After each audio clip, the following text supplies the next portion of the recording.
नमस्कार दोस्तों, स्वागत है आपका कॉमर्स एग्जाम गोल में।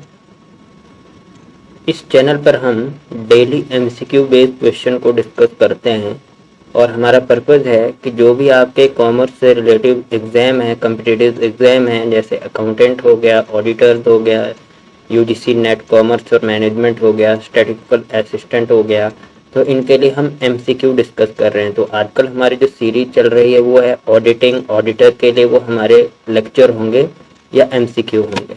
इसमें हम डेली एमसीक्यू लेते हैं और एक स्पेसिफिक टॉपिक पे लेते हैं।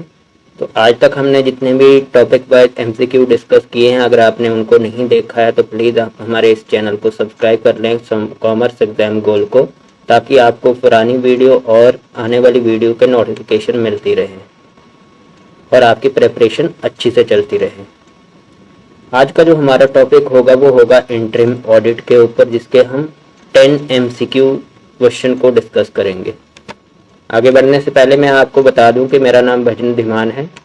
मैंने एमबीए, एमकॉम और यूजीसी नेट कॉमर्स में क्लियर किया और वर्तमान में मैं अभी टीचिंग करता हूं कॉलेज में, यूनिवर्सिटी में।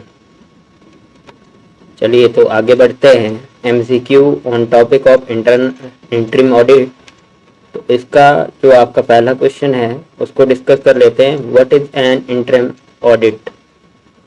अंतरिम ऑडिट क्या होता है? अगर मीनिंग की और बात कर लें हम, तो एक होता है इंटरनल ऑडिट और दूसरा होता है इंटरिम ऑडिट।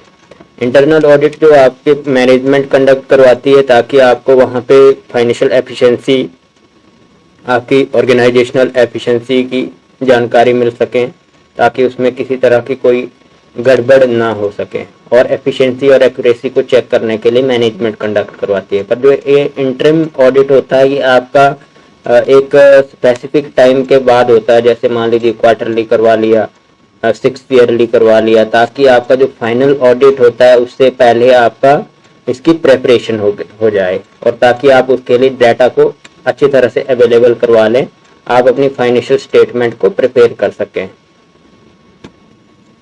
यहाँ पे पहला क्वेश्चन डिस्कस करते हैं, अंतरिम ऑडिट क्या होता है। तो ऑप्शन देख लेते हैं। ऑप्शन नंबर ए है N audit conducted at the end of the financial year. वित्तीय विवरण के अंत में आयोजित एक ऑडिट है। बी ऑप्शन देख लेते हैं। An audit conducted during the financial year. वित्तीय वर्ष के दौरान आयोजित एक ऑडिट है। सी ऑप्शन डिस्कस कर लेते हैं। An audit for only cash transaction, केवल नकद लेन देन का ऑडिट। एंड डी ऑप्शन है आपके पास an audit of only fix asset. तो लास्ट के जो आपके दो ऑप्शन हैं इनको कट कर देते हैं। आपका cash transaction, only cash transaction only आ गया, उसके बाद ओनली फिक्स एसेट, तो इनको तो आप सबसे पहले एलिमिनेट कर दीजिए। अब बात आती है option number A, option number B की। तो an audit conducted at the end of the financial year. End of the financial year में जो आपका ऑडिट किया जाता है वो तो आपका एक्सटर्नल ऑडिट हो सकता है, आपका इंटरनल ऑडिट हो सकता है, पर ज़्यादातर सूट जो करता है वो आपका एक्सटर्नल ऑडिट होता है। और यहाँ पे जो आपका ऑप्शन नंबर बी है वो राइट आंसर हो जाता है। N audit conducted during the financial year. वित्तीय वर्ष के दौरान आयोजित एक ऑडिट होता है। जैसे मैंने कहा कि आपका 6 ईयरली होता है या तो आप क्वार्टरली इसको कंडक्ट करते हैं ताकि आप जो आपका फाइनल ऑडिट है उसके लिए पूरी प्रिपरेशन कर सकें। तो ये आपका option number B right answer है। सेकंड क्वेश्चन है which of the following is not a benefit of interim audit? निम्नलिखित में से कौन सा अंतरिम ऑडिट का लाभ नहीं है? ऑप्शन डिस्कस कर लेते हैं। ए, ऑप्शन नंबर ए है early detection of error and fraud, त्रुटियों और धोखाधड़ी का शीघ्र पता लगाना। बी ऑप्शन है आपका reducing the workload of the year and, वर्ष के अंत में कार्यभार कम करना। सी ऑप्शन है increasing the overall cost of the audit, audit की कुल लागत में वृद्धि। एंड डी ऑप्शन है आपके पास फैसिलिटेटिंग टाइमली फाइनेंशियल रिपोर्टिंग, समय पर वित्तीय रिपोर्टिंग की सुविधा। तो इनमें से कौन सा बेनिफिट नहीं है? तो आपका जो बेनिफिट नहीं बनता है वो है increase the overall cost of the audit, cost को बढ़ाना ये आपका बेनिफिट हो ही नहीं सकता आपके ऑडिटिंग का। तो जो आपके बेनिफिट हैं वो क्या क्या है, early detection of error and fraud. जैसे मान लीजिए आपने एरर एंड फ्रॉड को डिटेक्ट करने के लिए फाइनल ऑडिट होता है, तो फाइनल ऑडिट से पहले अगर आपने एक इंटरिम ऑडिट किया हुआ है तो उससे एक फ़ायदा ये मिलता है कि आपको जो एरर होती हैं या जो फ्रॉड होते हैं उनको आप जल्दी डिटेक्ट कर देते हैं। तो ये आपका बेनिफिट हो जाता है इंटरिम ऑडिट करने का। सी ऑप्शन है आपके पास increasing the overall cost of audit, sorry B option है आपके पास reducing the workload of the year end. आपका जो वर्कलोड होता है at the end of the year उसको आप कम करने के लिए भी ये इंटरिम ऑडिट कंडक्ट करते हैं ताकि ये वर्कलोड को कम किया जा सके। जैसे मान लीजिए आप इंटरिम ऑडिट करते रहते हैं, जैसे मैंने कहा कि आप क्वार्टरली करते हैं, तो क्वार्टरली करने के से फायदा ये होगा कि आपका ऑडिट लगभग प्रिपेयर होता है पहले से, तो आपके पास जो वर्कलोड होता है एट द एंड वो थोड़ा कम हो जाएगा, तो ये भी बेनिफिट बन सकता है। और आपका जो डी ऑप्शन है facilitating timely financial reporting, financially reporting अगर टाइमली चाहिए तो उसके लिए आपकी पूरी प्रिपरेशन पहले से हुई होनी चाहिए ताकि जल्दी से इस काम को निपटाया जा सके। तो आपका जो ऑप्शन नंबर सी है वो राइट आंसर हो जाता है, ये आपका बेनिफिट नहीं है इंटरिम ऑडिट का। क्वेश्चन नंबर थर्ड है what is the primary purpose of interim audit. अंतरिम ऑडिट का प्राथमिक उद्देश्य क्या है। ऑप्शन नंबर ए है to replace the financial audit, अंतिम ऑडिट को बदलने के लिए। बी ऑप्शन है to ensure continue monitoring of financial transaction, वित्तीय लेन देन की निरंतर निगरानी सुनिश्चित करना। सी ऑप्शन है to prepare the financial statement, वित्तीय विवरण तैयार करने के लिए। एंड डी ऑप्शन है आपके पास टू मैनेज इन्वेंट्री, इन्वेंट्री का प्रबंधन करने के लिए।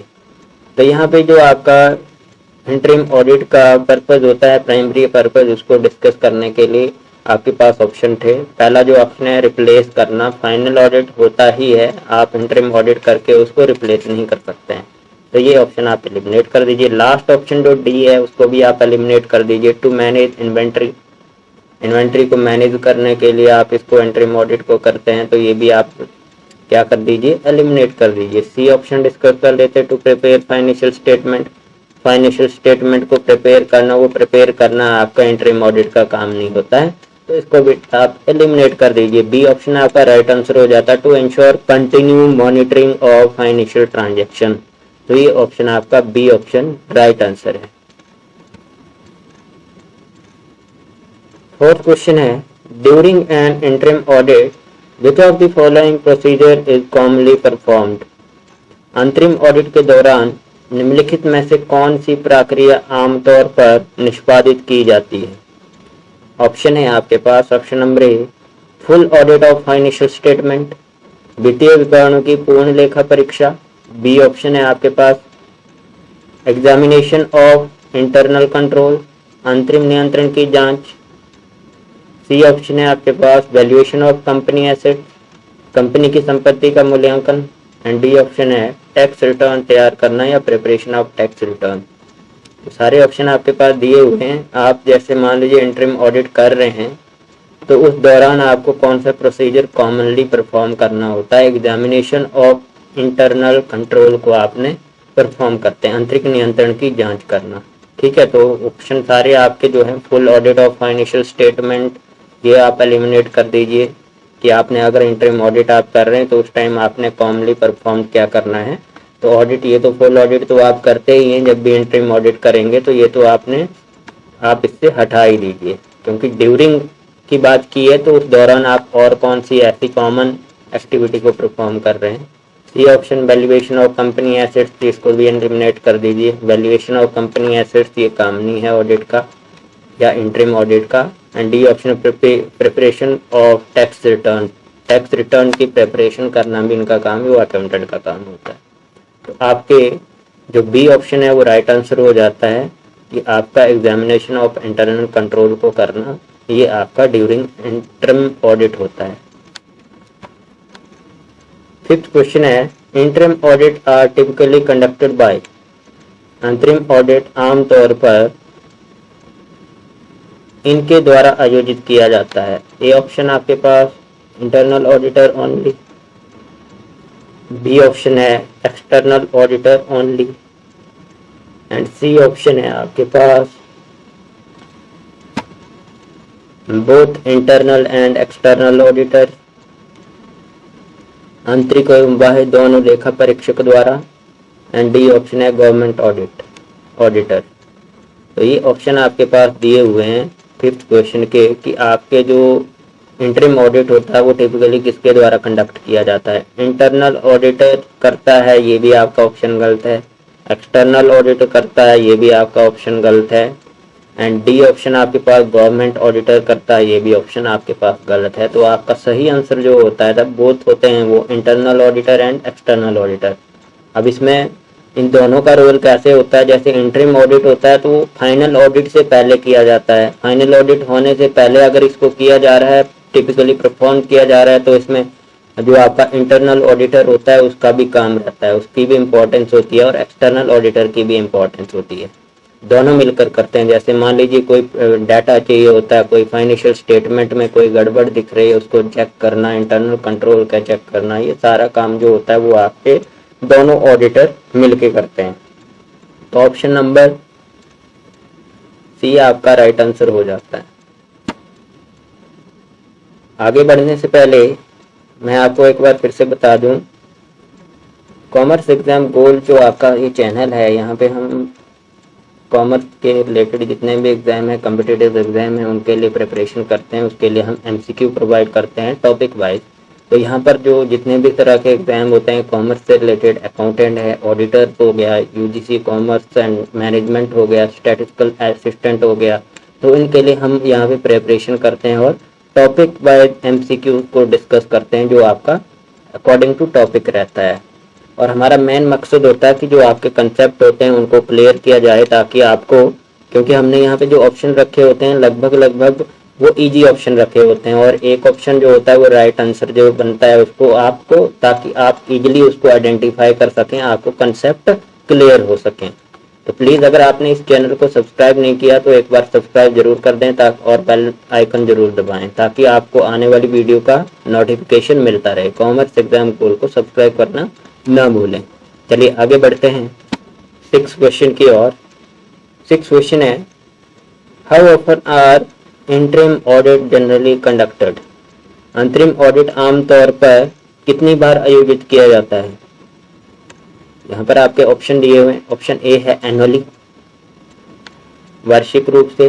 बी ऑप्शन है बाई एनुअली, द्विवार्षिक रूप से। सी ऑप्शन है क्वार्टरली और हाफ ईयरली, त्रैमासिक या अर्धवार्षिक। एंड डी ऑप्शन है आपके पास मंथली या मासिक। तो यहाँ पे जो आपका एनुअली नहीं होता, ये इंटरिम ऑडिट है, तो मतलब ये फाइनल ऑडिट से पहले होगा। फाइनल ऑडिट अगर एक साल के एंड में किया जाता है तो इंटरिम ऑडिट उससे पहले क्वार्टरली या तो हाफ ईयरली किया जाता है। और एनुअली, बाई एनुअली या आपका ये ऑप्शन रहता है जो बाई एनुअली 2 साल के बाद, या मंथली, ये ऑप्शन आपके एलिमिनेट हो जाते हैं। मंथली तो होगा ही नहीं, ठीक है, और बाई एनुअली 2 साल के अंतरकाल के दौरान भी नहीं होगा।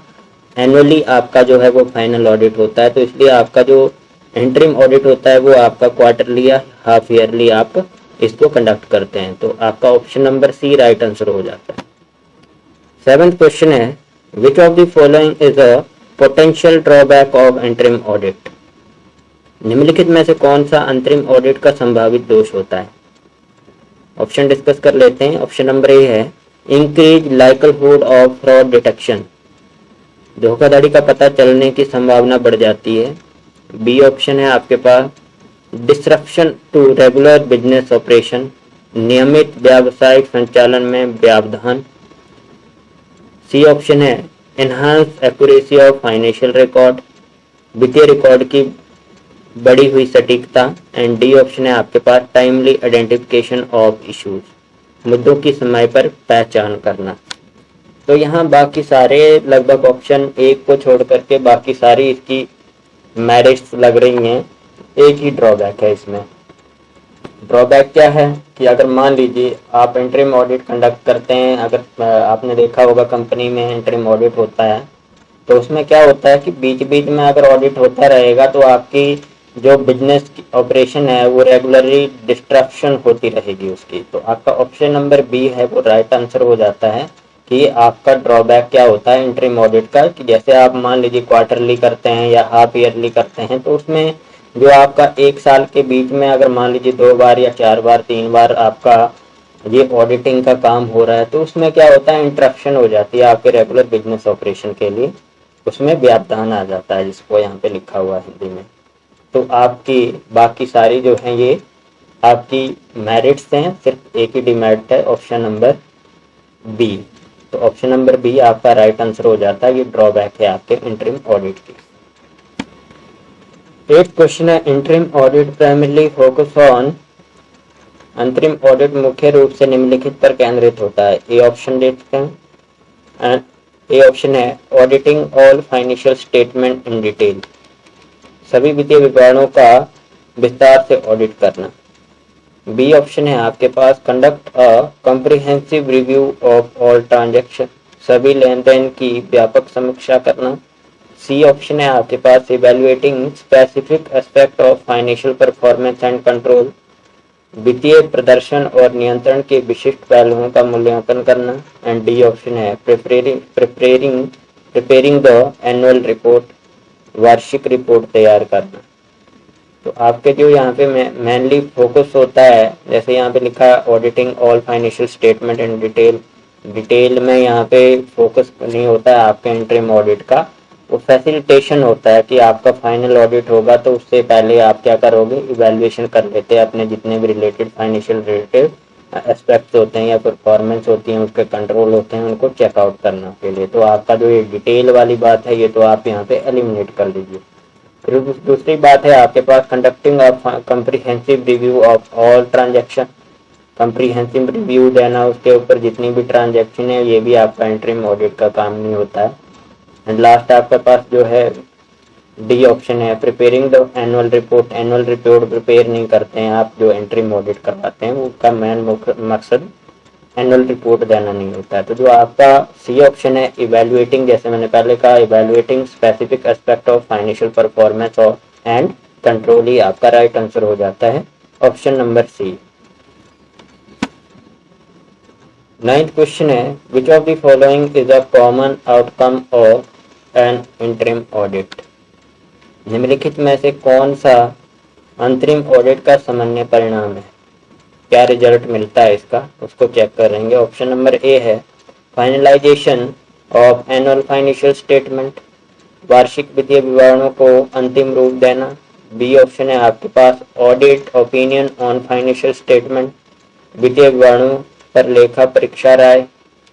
सी ऑप्शन है आपके पास interim financial reports and management letter, अंतरिम वित्तीय रिपोर्ट और प्रबंधन पत्र। एंड लास्ट आपके पास डी ऑप्शन है complete audit of all company operation, company के सभी कार्यों का पूरा ऑडिट। तो ये आपका लास्ट वाला जो पहले आप एलिमिनेट कर दीजिए, कंपनी के सभी कार्यों का पूरा ऑडिट, ये आपका इंटरिम ऑडिट का कॉमन आउटकम नहीं होता है। आउटकम आपका क्या है कि आपका interim financial report and management letter मिल जाता है, उसके लिए आपका क्या होता है, अंतरिम वित्तीय रिपोर्ट और प्रबंधन पत्र, ये आपका फाइनल आउटकम होता है आपके इंटरिम ऑडिट का।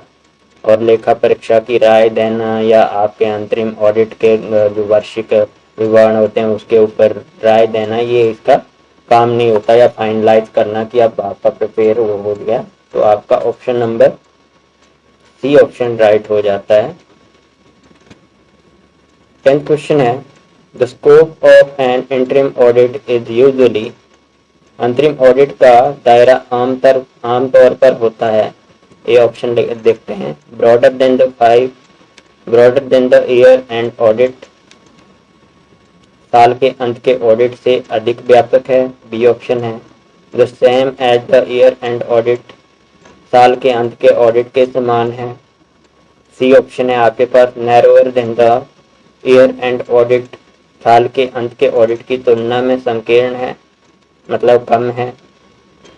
डी ऑप्शन है आपके पास unrelated to the year end audit, साल के अंत के ऑडिट से असंभावित है, असंबंधित है, संबंधित नहीं है मतलब। तो आपका जो ऑप्शन नंबर सी है कि आपका जो एंड ईयर में जो आपका ऑडिट होता है उससे लगभग आपका मिलता जुलता होता है, थोड़ा कम रहता है। कम इसलिए कि आपका पूरा ऑडिट हुआ नहीं होता है, जो कुछ कमी पेशी होती है वो फाइनल ऑडिट में निकल आती है। तो ये आपका जो सी ऑप्शन है ये राइट आंसर हो जाता है, narrower than the year end audit, आपका राइट आंसर हो जाता है सी ऑप्शन। आज हमने 10 एमसीक्यू बेस्ड क्वेश्चन डिस्कस किए जो आपके इंटरिम ऑडिट के ऊपर थे, और आगे भी आपको ऐसी ही वीडियो एमसीक्यू बेस्ड वीडियो मिलती रहेगी जो हमारा ऑडिटिंग के टॉपिक के ऊपर या चैप्टर के ऊपर चला हुआ है। आपको एक बार फिर से याद दिलाना चाहूँगा कि हमारे ये commerce exam gold YouTube channel पर सभी जो आपके कॉम्पिटिटिव एग्जाम होते हैं कॉमर्स से रिलेटेड, जैसे अकाउंटेंट हो गया, ऑडिटर हो गया, UGC net commerce and management हो गया, स्टैटिस्टिकल असिस्टेंट हो गया, इन सभी एग्जाम के लिए जो आपके कॉमर्स या मैनेजमेंट से एमसीक्यू बनते हैं या टॉपिक होते हैं या उनका सिलेबस होता है, उसमें से टॉपिक वाइज हम एमसीक्यू कुछ निकालते हैं जिनका हम डिस्कशन इस चैनल पर करते हैं। तो अगर आपने हमारे इस चैनल को कॉमर्स एग्जाम गोल को सब्सक्राइब नहीं किया है तो प्लीज़ सब्सक्राइब कर लें। धन्यवाद।